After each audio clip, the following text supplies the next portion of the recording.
बोलो सियावर रामचंद्र भगवान की जय। इधर प्रताप भानु राजा की कथा चल रही है। तो जब जो है कपट मुनि से जो बातचीत हो जाती है तो वो कहता है कि मैं रसोई बनाऊंगा, आप जो है ब्राह्मणों को न्योता दे करके उसे आप परसना। तो उनने रसोई बनाई, वो परसने लगे तो आकाशवाणी हुई कि उठो पेपर निज निज गिर जाई, ये अन्न खाने से तुम्हें हानि है। तो ये सारी चीजें जो है उनने श्राप दिया। उसके बाद में फिर वाणी हुई कि जो है ब्राह्मणों आपने जो है विचार कर श्राप नहीं दिया, इसमें राजा का कोई दोष नहीं है। तो जब प्रताप भानु राजा को श्राप लग जाती है तो आगे तो बोले विप्र सकोप तब नहीं कछुकीन विचार। तब ब्राह्मणों से कहा कि तुमने कोई विचार नहीं किया, जाए निशाचर हो न मूड सहित परिवार। और ने कह दिया कि जाओ तुम पूरे परिवार सहित और निशाचर हो जाओ 3 जन्म को।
छत्रबंध विप्र बुलाए, हे क्षति तूने ब्राह्मणों को बुलाकर परिवार सहित ब्राह्मणों को बुलाकर नष्ट उनका दिन नष्ट करना चाहता। गाने लिए सहित समुदाय ईश्वर ने और तूने जो है हमें नष्ट करना चाहता। ईश्वर राखा धर्म हमारा, परमात्मा ने हमारा धर्म की रक्षा की। तो जय जय हस्ते समेत परिवारा, अब तू परिवार सहित नष्ट हो जा। नाश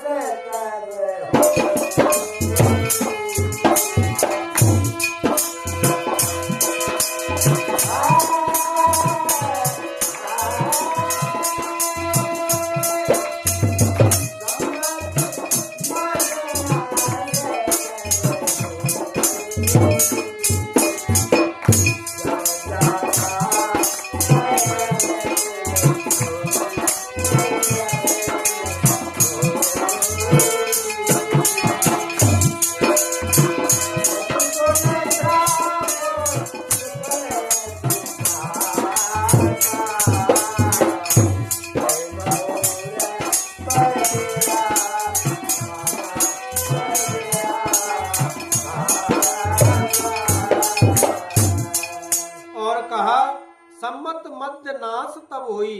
आपका 1 वर्ष में जो है और पतन हो जाएगा, नाश हो जाएगा। जलदाता नहीं रहे कुल को, तुम्हारे कुल में कोई पानी देने वाला तक नहीं बचेगा। और नृप सुन श्राप विकल्यति त्रासा। जब इधर प्रताप भानु ने ऐसा श्राप सुना तो बड़े व्याकुल हो गए, दुखी हुए। भय बहोर पर गिरा आकाशा। फिर सुंदर आकाशवाणी हुई।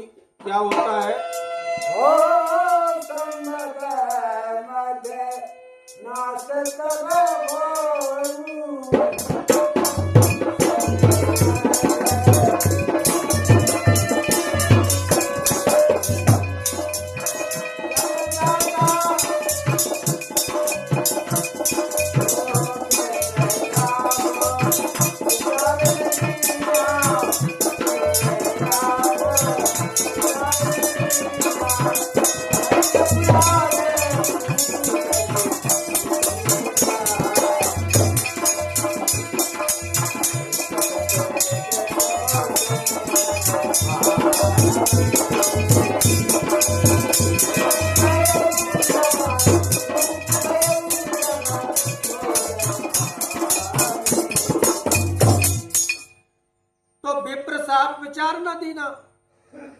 तो आकाशवाणी हुई कि हे ब्राह्मणों, आपने श्राप विचार करके नहीं दिया तो नहीं अपराध भूप का चुकीना। इसमें जो है राजा का कोई अपराध नहीं है, प्रताप भानु का कोई अपराध नहीं है। तो चकित विप्र सब सुन नव वाणी। जब ऐसी वाणी सुनी तो वे सभी ब्राह्मण चकित हो गए, भयभीत हो गए। भूप गए जय भोजन खानी। फिर जो है राजा उस रसोई को देखने के लिए गए जहाँ रसोई बन रही थी। आगे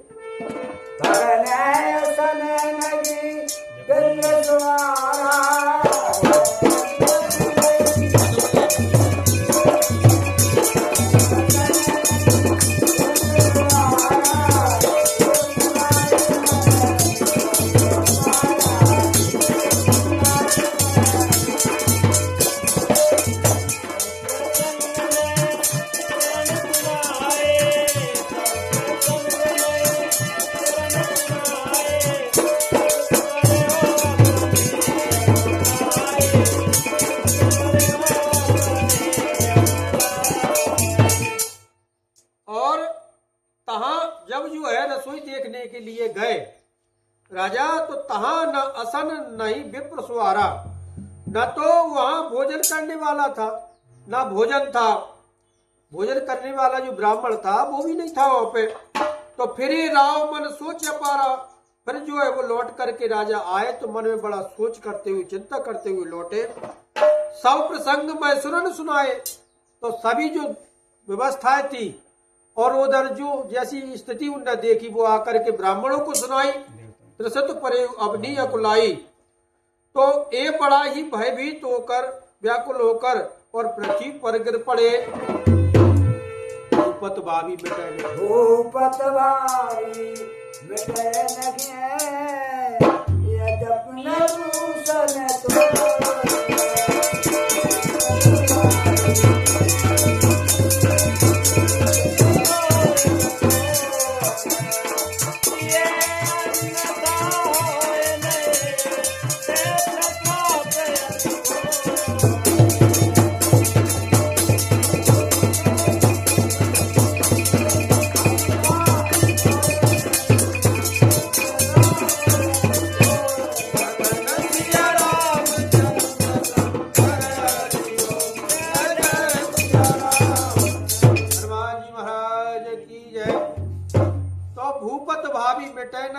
तो न दूसर तो।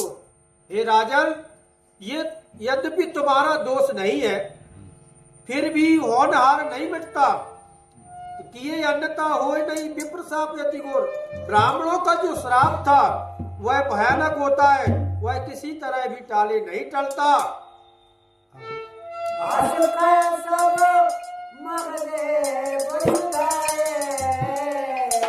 समाचार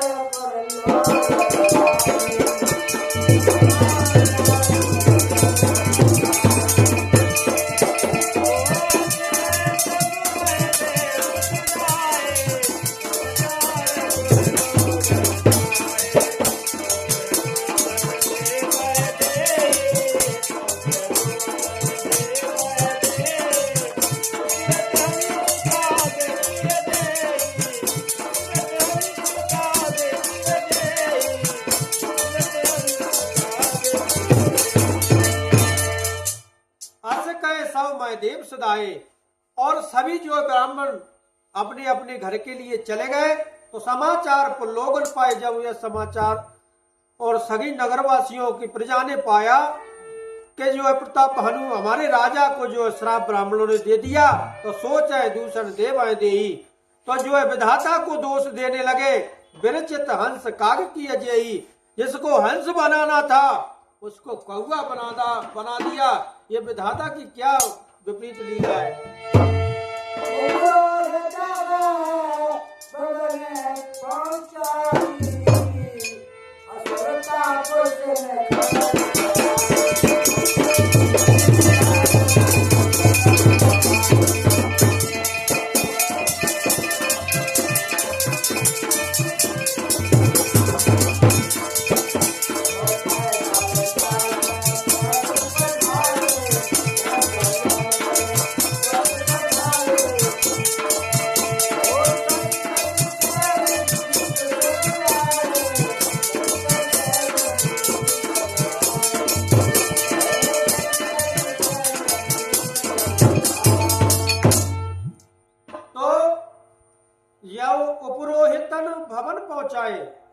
रसोईया जो पंडित था उसको घर पहुंचा करके कालकेतु ने फिर क्या किया, असुर ताप से खबर जनाई।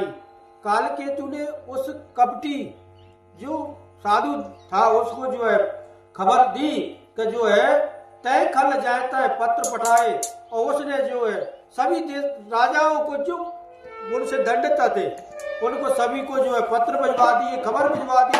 साजे साजे सैन्य भूप सब आए और वो अपनी सेना सजा करके लड़ाई के लिए आ गए। घेरन नगर के सामने निशाने बजाई,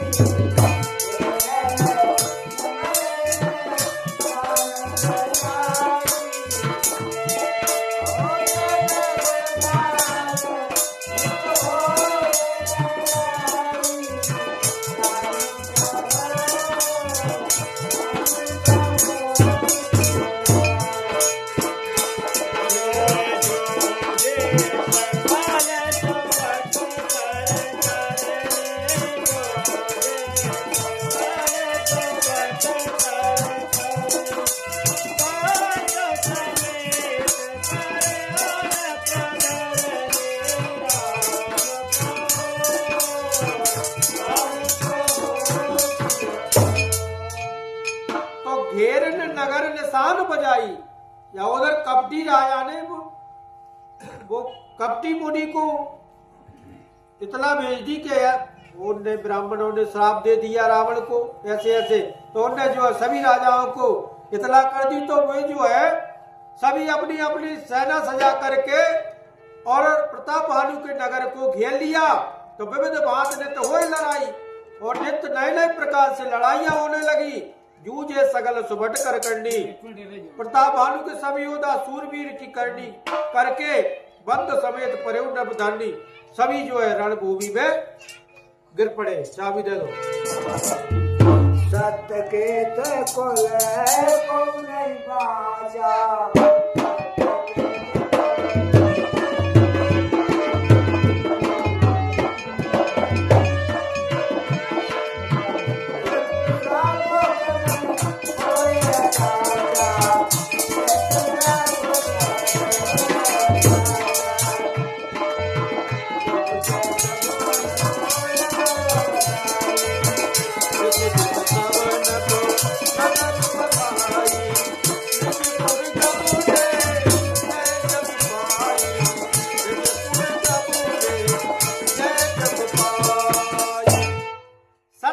कुल को नहीं बाजा, तो इधर सत्यकेतु राजा का कोई नहीं बचा, दोनों पुत्र मारे गए और सभी परिवार सहित नष्ट हो गया। विप्र श्राप के मोहे साचा, और ब्राह्मणों का जो साप था वो झूठा नहीं हो सकता। रिप जीत सब नप नगर बसाई, जीत कर नगर को फिर से बसाकर सब राजा विजय निजपुर गवने जय सुन पाई। विजय पा करके अपने अपने राज्य को चले गए।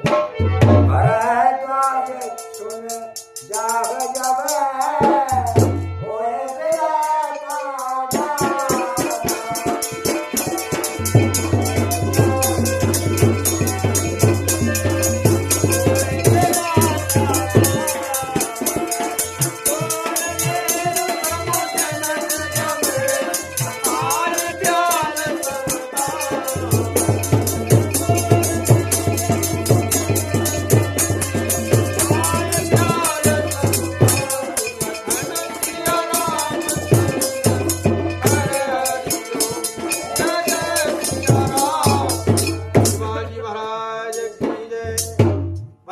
सुन जाए जब होए विधाता वाम। याज्ञवल्क्य जी कहते हैं, हे भरद्वाज जी महाराज सुनो, विधाता जब विपरीत हो जाते हैं तो दूर सुमेर जनक तब ताय ब्याल समुदाम, तब उसके लिए धूल सुमेर पर्वत के समान भारी हो जाती है और कुचल डालने वाली पिता यम के समान, काल रूप और रस्सी सांप के समान काटने वाली हो जाती है।